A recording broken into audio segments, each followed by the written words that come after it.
Hello guys, कैसे हैं आप सब।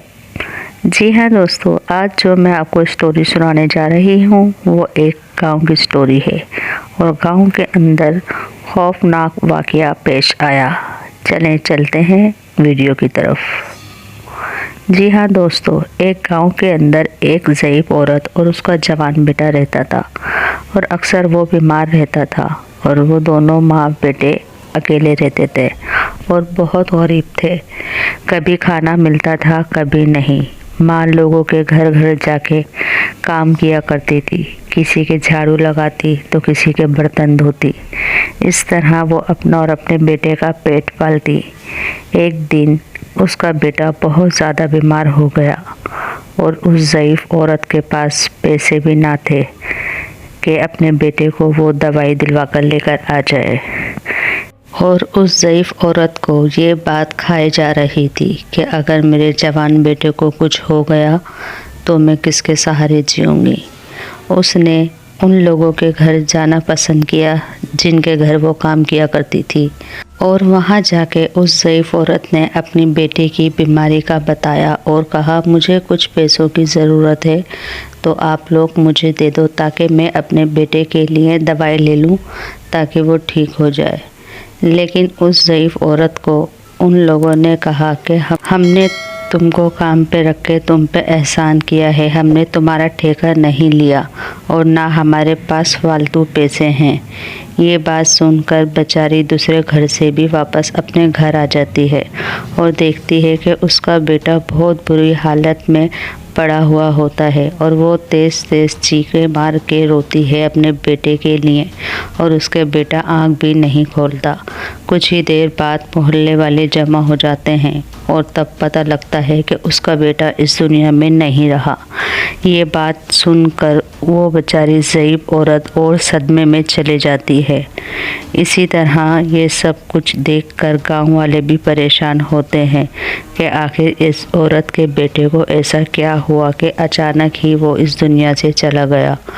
ये बात सुनकर बेचारी औरत रोने के काबिल भी नहीं रहती क्योंकि वो एक सदमे में चले जाती है। कुछ ही दिन गुजर जाने के बाद गांव के अंदर तरह तरह के वाक़यात होने हो जाते हैं और गांव वाले ये सब वाक़यात देखकर एक दूसरे से जिक्र करते हैं कि आखिर इससे पहले इस गांव में इस तरह का नहीं हुआ कि आए दिन किसी न किसी घर के अंदर इस तरह के वाक़ये सुनने में आ रहे हैं। तो एक आदमी कहता है, हमें तो लगता है कि ये सब वाक़यात उस बुढ़िया की वजह से आ रहे हैं। ये बुढ़िया कोई आम बुढ़िया नहीं, ये कोई जादूगरनी है। ये बात सुनकर गांव वाले सभी कहने लगते हैं कि हाँ ये ठीक है, हमें पंचायत बिठाना चाहिए और हमें सरपंच जी से बात करनी होगी।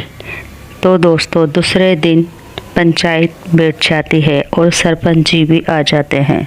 उनसे इस बात का सारा किस्सा कहते हैं तो पंचायत शुरू करते हुए सरपंच जी कहते हैं, क्या ये बात सच है? ये जो सब कुछ गांव में हो रहा है ये उसी बुढ़िया के कारण हो रहा है?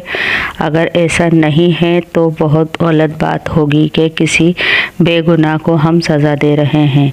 तो गांव के लोग कहते हैं, नहीं सरपंच जी, ये बात बिल्कुल ठीक है, इसी बुढ़िया की वजह से ये सब कुछ हो रहा है, प्लीज़ हमारी मदद करें वरना हमारा गांव इस तरह ही बर्बाद हो जाएगा।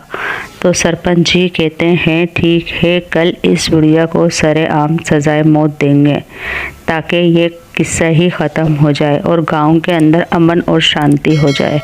दूसरे दिन दोस्तों उस ज़ईफ़ बुढ़िया के साथ देखें क्या होता है। कुछ ही देर बाद गांव के लोग उस बुढ़िया को खींचते हुए लेकर आ रहे होते हैं। सरपंच जी भी ये सब देख रहे होते हैं। उस बुढ़िया को सज़ाए मौत देने का हुक्म सुनाया जाता है और वो सूली के सामने उसे खड़ा कर देते हैं। जी हाँ दोस्तों, जैसे ही उस बुढ़िया को सूली के सामने खड़ा कर देते हैं तो वो बुढ़िया रोने लगती है और कहने लगती है कि तुम लोग मेरे साथ गलत कर रहे हो, मैं तुम सबको शराब देती हूँ। अगर तुम्हारे गांव में तुम्हारी औलाद कोई भी 18 साल की हुई, खासकर बेटा तो मैं उसको ज़िंदा नहीं छोड़ूंगी और ना ही इस गांव के अंदर किसी का जवान बेटा बचेगा। ये एक माँ की दिल की बद्दुआ है और ये मेरी बद्दुआ तुम सबको ज़रूर लगेगी। जी हाँ दोस्तों, कुछ ही देर बाद उसको सजाए मौत दी जाती है और वो ज़ईफ़ औरत बेचारी अपने आप दम तोड़ जाती है। जी हाँ दोस्तों, इस स्टोरी का पार्ट 2 मैं आपको कल की एपिसोड पे सुनाऊंगी। अगर मेरी स्टोरी आपको अच्छी लगी हो तो मुझे कमेंट बॉक्स में ज़रूर बताएं। मेरे चैनल को सब्सक्राइब करें, साथ लगे बेल आइकन को क्लिक करें, लाइक करें, शेयर करें, कमेंट करें। Thank you so much.